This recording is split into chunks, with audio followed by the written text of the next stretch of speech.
என்ன நண்பர்களே, இதில இருக்கிற விஷயம்லாம் சில விஷயம் எனக்கே புரிய மாட்டேங்குது. ஒரு மன்னனா இருக்கிறதுக்கு என்னென்னலாம் தகுதி இருக்கணும், என்னென்னலாம் செய்யணும், என்னென்னலாம் செய்யக்கூடாதுன்றது இன்னும் பெரிய லிஸ்ட்டு போய்க்கிட்டே இருக்கு. இன்னும் அடுத்து வர்ற வீடியோக்கள்ல நான் உங்களுக்காக வாசிச்சு காட்டுறேன். ஓரளவுக்கு இந்த வீடியோக்கள்லாம் கேளுங்க. சும்மா காதுல அப்படி போட்டு வைங்க. இதெல்லாம் நீங்க ஒரு பதவி வகிக்கிறதுக்கு, இல்ல ஒரு மேலதிகாரியா இருக்கிறதுக்கு கூட உதவும். ஹாய் நண்பர்களே! எல்லாரும் எப்படி இருக்கீங்க? நான் ரொம்ப சூப்பரா இருக்கேங்க. அர்த்த சாஸ்திரம் சாணக்கியனுடைய நீதி நூல் அந்த புத்தகத்துல இருந்து ஒரு தகவல்கள்லாம் சொல்லிக்கிட்டு இருந்தேன் இல்லைங்களா? அதில இந்த எபிசோட்ல சில விஷயங்கள உங்களுக்காக நான் சொல்றேன். அதுக்கு முன்னாடி நம்ம சேனலை சப்ஸ்கிரைப் பண்ணாதவங்க சப்ஸ்கிரைப் பண்ணிக்கோங்க. லைக் பண்ணுங்க, ஷேர் பண்ணுங்க, கமெண்ட் பண்ணுங்க. உங்களுடைய கருத்துக்களை மறக்காம தெரிவிங்க. 6 பகைகளையும் விட்டுவிட்டு இந்திரியங்களை வெல்ல வேண்டும். வயது முதிர்ந்தவர்கள் சவகாசத்தால் 3 காலங்களுக்கும் சம்பந்தப்பட்ட விஷ ஞானத்தை அடைய வேண்டும். ஒற்றர்களின் மூலமாக அனைத்தையும் அறிய வேண்டும். அதாவது ஒற்றர்களையே கண்களாக கொண்டு பார்க்க வேண்டும். ஒரு மன்னன் முயற்சியோடு செயலாற்றுவதால் யோக சேமங்களை அடைய வேண்டும். அவர்களுக்குரிய தொழில்களை நடத்தச் செய்வதன் மூலம் அவர்கள் சுய தர்மத்தை நிலைநிறுத்த வேண்டும். வித்தியைகளை யாவருக்கும் கற்றுக் கொடுக்கச் செய்வதனால் அனைவரிடமும் வினயத்தை ஒழுக்கத்தை நிலைநிறுத்தச் செய்ய வேண்டும். அதாவது நல்ல விஷயம் எல்லாமே, எல்லா நுணுக்கங்களும் எல்லாத்தையுமே எல்லாருக்கும் கற்றுக் கொடுக்கணுமா. செல்வத்தை சம்பாதிப்பதனாலும் தக்கபடி செலவழிப்பதனாலும் உலகத்தாரின் அன்பை சம்பாதிக்க வேண்டும். அரசு வருவாய் ஈட்டுறதுலையும் அதை செலவு பண்ணுறதுலையும் நல்ல முறையாக இருந்து மக்கள்கிட்ட அன்பை பெறணும் அப்படின்றது தான் சொல்கிறாங்க. உலக விவகாரங்களை இதமாக நடத்த வேண்டும். ஆட்சியை நல்ல முறையில் நடத்தணுமா. இப்போ இருக்கிறவங்க ஆட்சியை நல்ல முறையில் நடத்த ட்ரை பண்ணுறாங்க. சரி, இவ்வாறாக மன்னன் புலன்களை தன் கட்டுப்பாட்டில் வைத்து கொண்டு பிறர் மனைவியை விரும்புதலையும் பிறர் செல்வத்தை விரும்புதலையும் பிறரை துன்புறுத்துவதையும் விட்டுவிட வேண்டும். ஸோ அதிகமாக பணம் இருந்தால் அந்த எண்ணமெல்லாம் வரும். ஆனால் இதெல்லாம் நீங்கள் விட்டு வைக்கணும் அப்படின்னு சாணக்கியர் சொல்கிறாரு. யாருக்கு? மன்னருக்கு சொல்கிறார். ஒரு மன்னனாக இருந்தால் இதெல்லாம் கண்டிப்பாக கடைபிடிக்கணும். அதிதூக்கம், சபல புத்தி, பொய், படோடோப சுவேஷங்கள், ஒரு மாதிரி ஏமாத்துறதா இல்லை என்ன பண்ணுறது, இந்த படோடோப வேஷம், தீங்கு விளைவிப்பவர்களுடன் சேர்க்கை, அதர்மத்தோடு கூடிய தீங்கை விளைவிக்கக்கூடிய செயல்கள் இவைகளையும் விட்டுவிட வேண்டும். கெட்ட விஷயங்களை செய்யாத அப்படின்றத சொல்லிட்டாரு. நல்ல தூக்கம் அப்படின்னு சொல்லிட்டு அதி தூக்கம் அதுவும் இருக்கக்கூடாது. தர்மத்துக்கு செல்வத்துக்கும் குறை ஏற்படா வண்ணம் விருப்பங்களை அனுபவிக்க வேண்டும்.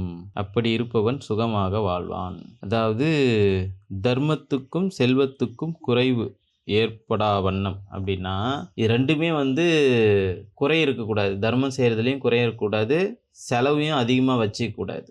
தர்மம், அர்த்தம், காமம் என்னும் மூன்றையும் சமமாக செயல்படுத்தி அனுபவிக்க வேண்டும். அதிகமாக தர்மம் பண்ணவும் கூடாது, அர்த்தம் உள்ள விஷயங்களையும் அதிகமாக இது பண்ணக்கூடாது, காமம் இந்த மூணையுமே அளவாக யூஸ் பண்ணி அளவாக இது பண்ணலாம். இதில் எந்த ஒன்றுக்கு அதிக முக்கியத்துவம் கொடுத்தாலும் மற்ற இரண்டுக்கும் குறைவு ஏற்படும். ஸோ இந்த 3 விஷயம் என்னன்னு பார்த்தீங்கன்னா தர்மம், அர்த்தம், காமம் என்னும் மூன்றையும் சமமாக செயல்படுத்தி அனுபவிக்க வேண்டும். அர்த்தம் எனப்படும் செல்வமே முதன்மையானது என்பது சாணக்கியர் கருத்து. ஏனென்றால் தர்மம் காமமும் செல்வத்தை அதர்மமாக்க கொண்டே விளங்க முடியும். ஒரு மன்னன் ஆச்சாரியர்களையும் மந்திரிகளையும் மரியாதையுடன் நடத்த வேண்டும். தன்னிடத்தில் ஏதேனும் தவறு ஏற்படும் காலத்தில் அவர்களிடம் கூற வேண்டும். ஆச்சாரியர்களும் மந்திரிகளும் மன்னனுக்கு அபாயம் ஏற்படக்கூடிய விஷயங்களிலிருந்து அவனை விலக்கி கொண்டே இருக்க வேண்டும். மன்னன் இரகசியமாக தவறு செய்வானேயானால் சாயா நாளிகா என்னும் அங்குசத்தால் குத்தி கொண்டே இருக்க வேண்டும். அதாவது மன்னன் இரகசியமாக தவறு செய்வானேயானால் சாயா நாளிகா என்னும் அங்குசத்தால் குத்தி கொண்டே இருக்க வேண்டும். இப்போது இந்த சாயா நாழிகா அப்படின்னா என்னன்னு பார்த்தீங்கன்னா நிழலை வைத்து நேரம் இவ்வளவு என்று கூறுவது சாயா. நீரை ஒரே அளவில் சிறு துவாரத்தின் மூலமாக சொட்ட வைத்து அதன் அளவை கொண்டு நேரத்தை கணக்கிடுவது நாழிகா. அந்தப்புறமே கதி என்று கிடக்கும் மன்னனுக்கு காலம் கிடக்கிறது என்பதை சுட்டிக்காட்டியபடியே அவனை திருத்த வேண்டும். அரசாட்சி நடத்துவது என்பது உதவியாளர்களை வைத்துக் கொண்டால் தான் சாத்தியமாகும். ஒரு சக்கரம் இருக்கும் வண்டி பயணத்துக்கு உதவாது. அதனால் ஆமத்தியர்களை ஏற்படுத்திக் கொள்ள வேண்டும். அவர்கள் அபிப்பிராயங்களை கேட்க வேண்டும். சாணக்கியர் ஆமத்தியர்கள் என்று குறிப்பிடுவது மந்திரிகளை அல்ல. ஆலோசனை கூறி வழங்கும் நடத்துபவர் மந்திரி. ஆமத்தியர்கள் சொன்ன அல்லது விதிக்கப்பட்ட காரியங்களை செய்பவர்கள் என்னும் பொருளிலேயே உபயோகப்படுகிறது. மந்திரிகளை தான் சொல்றாங்க. தன்னுடன் படித்தவர்களை ஆமத்தியர்களாக நியமித்து கொள்ள வேண்டும். ஸோ மந்திரிகள் எல்லாமே படித்தவங்களையும் கூட வச்சுக்கணுமா. ஏனென்றால் அவர்களது தூய்மையான குணங்களும் எப்படிப்பட்ட சாமர்த்தியசாலிகள் என்பது முன்பே தெரியும். எனவே இவர்களையே அமத்தியர்களாக வைத்துத்தக்கவர்கள் என்று பரத்வாஜர் கூறியிருக்கிறார். பரத்வாஜர்ன்ற ஒரு இது அது சரியில்லை என்கிறார் விசாலாட்சர். ஏனென்றால் கூட விளையாடி காரணத்தால் மன்னனுக்குரிய மரியாதையை தரமாட்டார்கள். சில இரகசியமான பழக்கங்களில் தன்னுடைய சமமாக இருப்பவர்களை ஆமத்தியர்களாக்க வேண்டும். தீய ஒழுக்கமும் நல்லொழுக்கமும் இணைந்து இருப்பவர்களாலும் மன்னனுக்கு தங்கள் இரகசியங்கள் தெரியும்.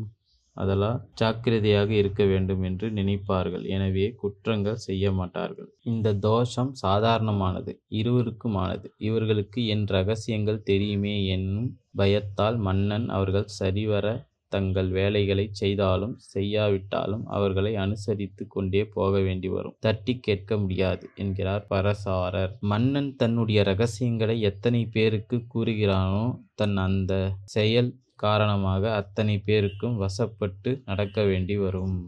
மன்னன் தன் ஒழுக்கம் குறைவான சில காரியங்களை மற்றவர்களிடம் கூறினால் அவர்கள் அத்தனை பேரிடமும் அடங்கி போக வேண்டி வரும்.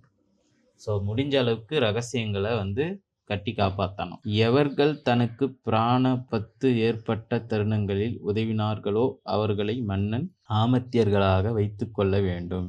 ஏனென்றால் அவர்களுக்கு மன்னனிடம் அன்பு இருக்கிறது விஷயம் தெரிகிறது. இது சரியல்ல என்கிறார் பிசுனர். ஆபத்து காலத்தில் தன் உயிரை கொடுத்து காப்பாற்றுவது ராஜா பக்தியை காட்டும். ஆனால் அவனது புத்தி சாமர்த்தியத்தையோ குணநலனையோ காட்டாது. இதை செய்தால் இவ்வளவு லாபம் கிடைக்கும் என்று முன்கூட்டி ஊகித்து கணக்கிட்டு வேலை செய்து நினைத்த அளவு லாபத்தையோ அல்லது அதற்கு மேலோ சம்பாதிக்கும் காட்டக்கூடியவர்களையே ஆமத்தியர்களாக நியமிக்க வேண்டும்.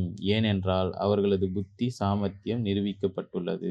இது சரியில்லை என்கிறார் கௌனபந்தர். இவர்களுக்கு ஆமத்தியர்களுக்கு இருக்க வேண்டிய மற்ற குணங்கள் இருக்காதல்லவா. தந்தை பாட்டன் என்று பாரம்பரியமாக இருப்பவர்களையே ஆமத்தியர்களாக வேண்டும். தம் தந்தையும் பாட்டனும் ஆமத்தியர்களாக இருந்து நடந்து கொண்ட வழிமுறைகளை இவர்களுக்கு தெரியும். அவர்களிடத்தில் மன்னன் ஏதேனும் அபகாரமாக நடந்து கொண்டாலும் விட்டு போக மாட்டார்கள். மனிதர்கள் அல்லாதவரிடமும் இதை நாம் பார்க்க முடியும். பசுக்கள் இதை முன் பரிச்சயமில்லாத பசு தன்மையுடன் சேருவதில்லை.